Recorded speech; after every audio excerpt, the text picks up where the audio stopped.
know, it's a very odd thing to make a game before you're making the game. And you gotta make it twice. Yeah, you gotta make it twice. And maybe 3 times. Right? Oh my God, right? Like, maybe how long times. did it take you to get the Lazy Susan right in, and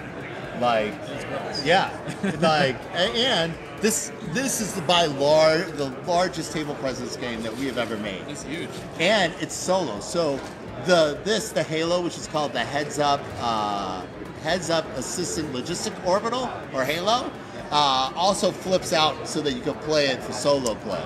So that is all these things that we're trying to do to make sure that we have to test and make happen.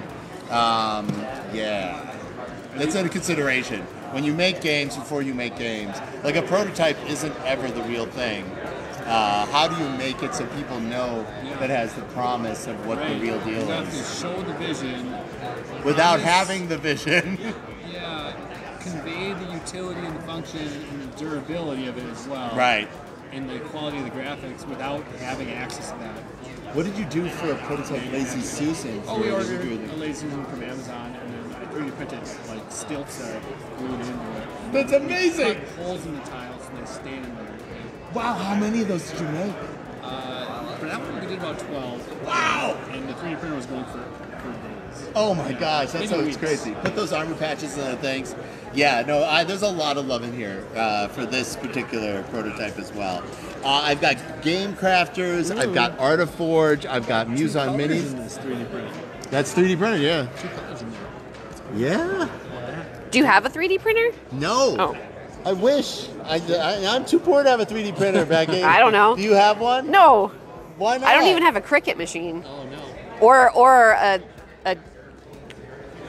for cutting paper. What's that called? A paper cutter. A paper cut. You should have one of those. I think that's. I don't do like prototypes with printed paper and then cut it out. I do stickers. Stickers on card. Oh, yeah, I'm lazy, and I love stickering. So. Okay. No, that's legit.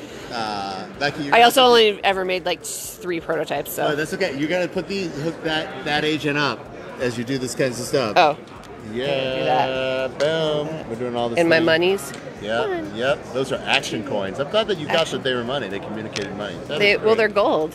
Yeah. All right. I think that's all everything. that glitters is gold. I'll put this in the danger token spot if you could, please. You see where it says? Bam. Yeah.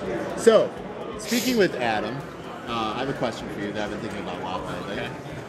Prepping for prototype. This is easy. This is something. But I've been thinking about this a lot.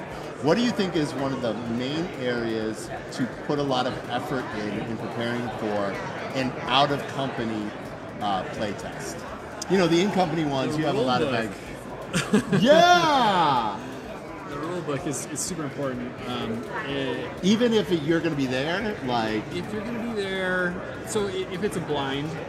Like you should be prepared for blind playtesting. Everybody's sent it off, right? And it's a preview, and they're learning it. They might ask you for questions, but a lot of times they're just gonna push through because they're playing tonight, shooting tomorrow. Right. And so the rulebook has to be robust. Other than that, though, that's all the question.